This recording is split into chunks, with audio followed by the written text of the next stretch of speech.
இப்போ நம்ம வாங்குற பொருட்கள் எல்லாமே நமக்கு சொத்தா இருக்கா இல்லை சுமையா இருக்குதா? ஒரு ஐஃபோன் வாங்குறீங்கன்னு வச்சுக்கோமே, அந்த ஐஃபோனோட விலை வந்து கிட்டத்தட்ட 1,4 லட்சம் கொடுத்து வாங்குறீங்க, இல்லை 1,50,000 லட்சம் கொடுத்து வாங்குறீங்க. உண்மையிலேயே ஒரு ரிச் மேன் அப்படின்றது என்னன்னா, அவர் பயங்கர பணக்காரன்னு நினச்சிடுவான். ஆனால் பின்னாடி பேங்க் பேலன்ஸோ இல்லை பின்னாடி உங்களுக்கு ஸ்டேட்டஸை செக் பண்ணி பார்த்தீங்கன்னு வச்சுக்கோங்களேன், ஃபினான்ஷியல் ஸ்டேட்டஸை செக் பண்ணிங்கன்னா.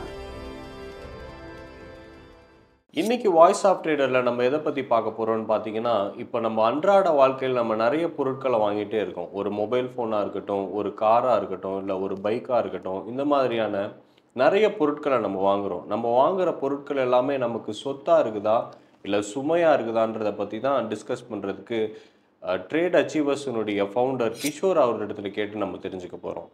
சொல்லுங்கள் சார், இப்போ நம்ம வாங்குகிற பொருட்கள் எல்லாமே நமக்கு சொத்தாக இருக்கா இல்லை சுமையாக இருக்குதா? கண்டிப்பாக இன்றைக்கி டீட்டெயிலாக பார்த்தலாம். இப்போ ஃபஸ்ட்டு நம்ம அசட்டுக்கும் லயபிலிட்டிக்கும் என்ன டிஃப்ரென்ஸுன்றதை நம்ம கிளியராக புரிஞ்சுக்கிறோம். நம்ம நிறைய டைமு பொருளை வாங்கி வாங்கி போட்டுகிட்டே இருக்கோம். அந்த வாங்குகிற பொருள் எல்லாமே நம்ம என்ன நினச்சிட்டு இருக்கோம்னா, மைண்ட் செட்டில் இதெல்லாம் நமக்கு சொத்து சேர்த்துட்டே இருக்கும் அப்படின்ட்டு. ஆனால் அது திரும்பி பார்க்கும்போது பார்த்தீங்கன்னா, அதெல்லாம் சொத்தாக இருக்காது. அது எல்லாமே உங்களுக்கு என்னவாக இருக்கும்னு பார்த்தீங்கன்னா, சுமை இல்லை ஒரு லயபிலிட்டியாக தான் இருக்கும்.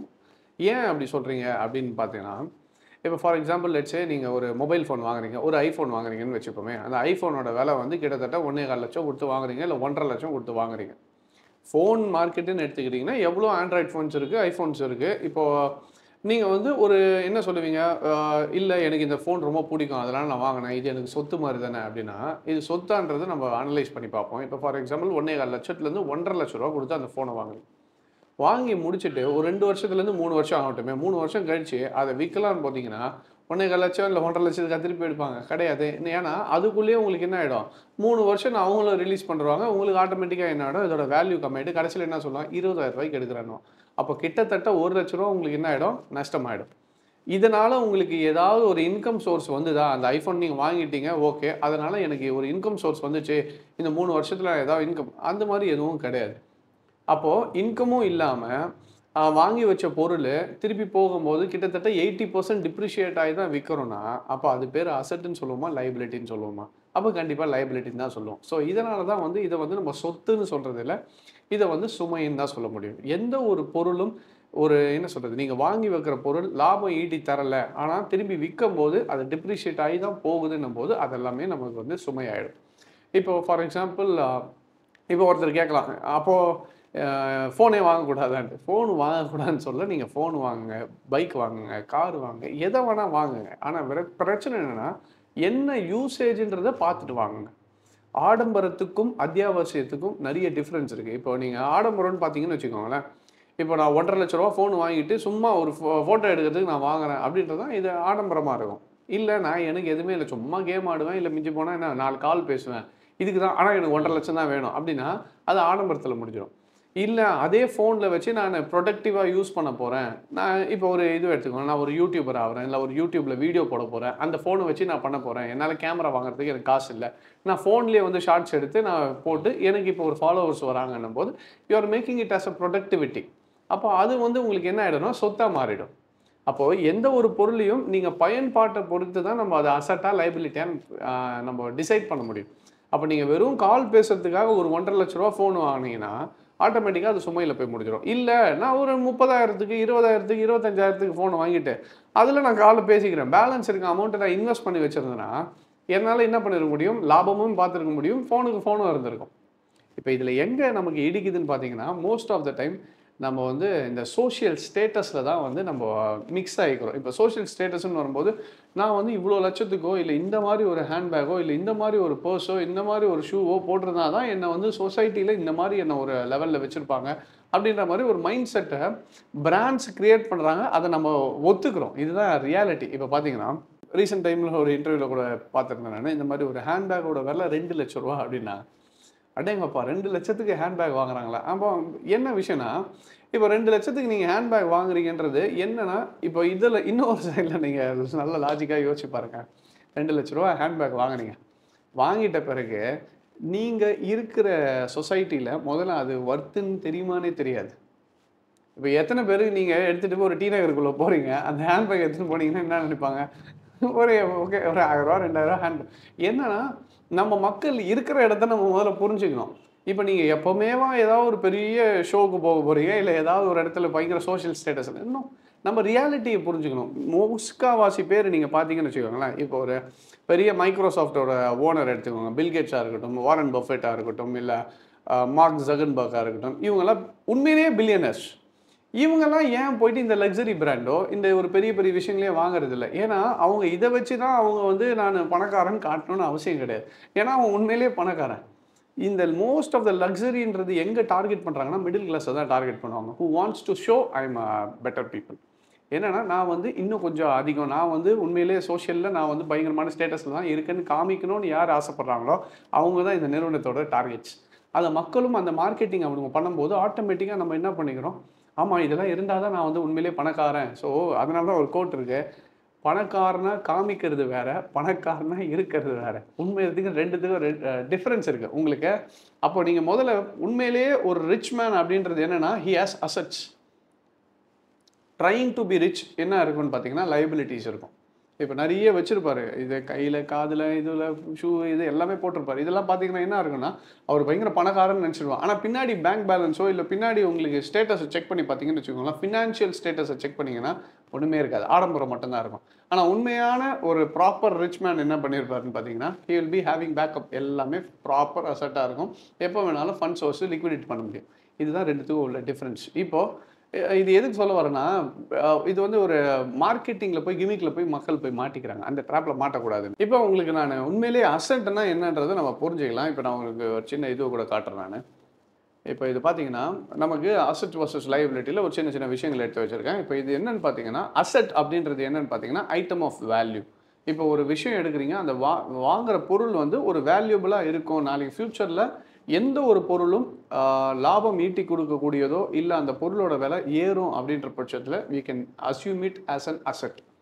கோல்டு ஒரு அசட்டு, இன்வெஸ்ட்மெண்ட் ஒரு அசட், சில்வர் ஒரு அசட். ஏன்னா இதெல்லாம் ஃப்யூச்சரில் என்ன ஆகும்னு பார்த்தீங்கன்னா உங்களுக்கு ரேட்டு ஏறும். ஸோ அப்போ எந்த ஒரு பொருளாக இருந்தாலும் ரேட்டு ஏறக்கூடியதை வந்து we call it as assets.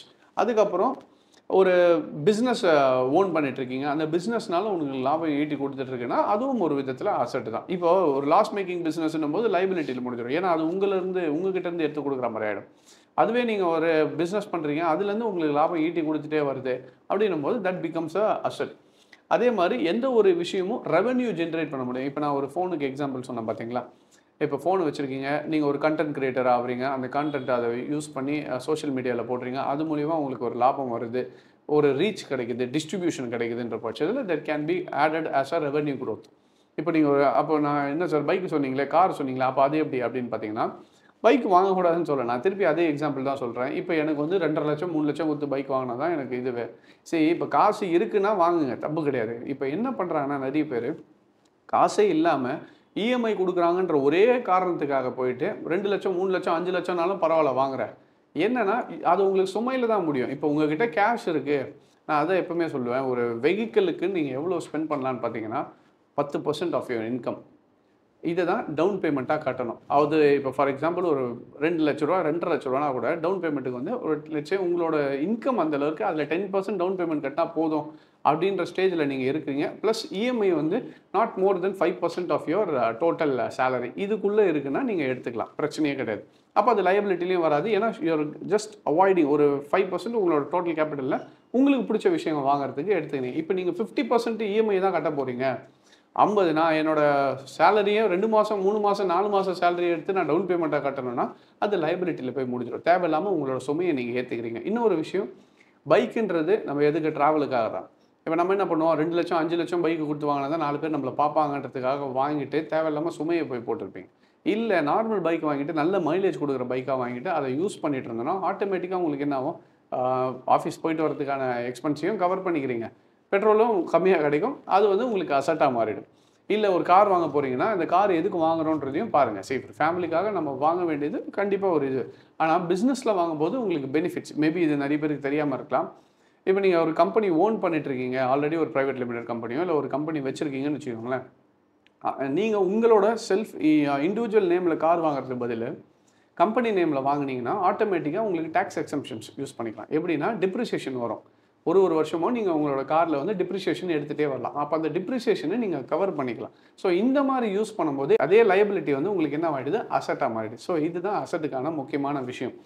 அதே மாதிரி லைபிலிட்டிலேயே பார்த்தீங்கன்னா அப்போ கடனே வாங்கக்கூடாதா, இல்லை ஒரு இதெல்லாமே எனக்கு யூஸே இல்லையான்னு கிடையாது. இப்போது பெரிய அதானியாக இருக்கட்டும், அம்பானியாக இருக்கட்டும், இவங்க எல்லாருமே கடனை வச்சு தான் டெவலப் ஆகிருக்காங்க.